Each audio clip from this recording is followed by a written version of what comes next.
presento un po' le opere che possiamo trovare qui questa sera, che sono frutto di un lavoro di ricerca, perché come avevo già avuto modo di sottolineare, quando tu sei giovane pensi al futuro, mentre quando hai una certa età come la mia guardi al passato, e qui ci sono dei lavori che guardano veramente a quando io ero ragazzino e andavo in campagna a trovare i nonni e gli zii, e sono tutta una serie di raccolte di ricordi. Qui in galleria ne ho portati 4, sono tutte cose che riguardano veramente il vivere di campagna, che è un po' il nostro vivere dei nostri posti.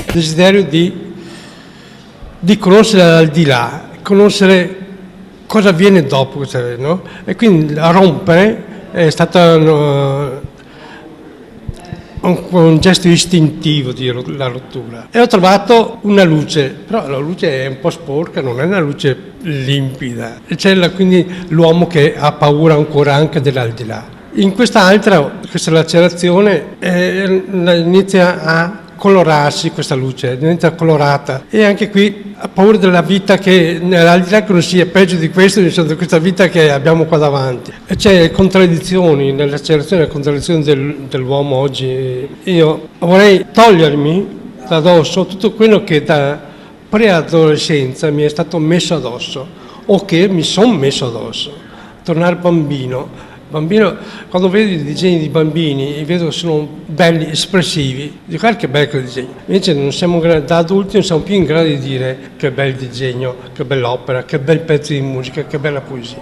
Siamo isolati, siamo noi con il nostro egoismo. C'è lacerazioni che sono conoscere se stessi, entrare dentro di me e vedermi. Ho conosciuto Burri, ho conosciuto Piazzolla, e sono tutte persone squisite, semplicissime, come sono a contatto con poeti, no?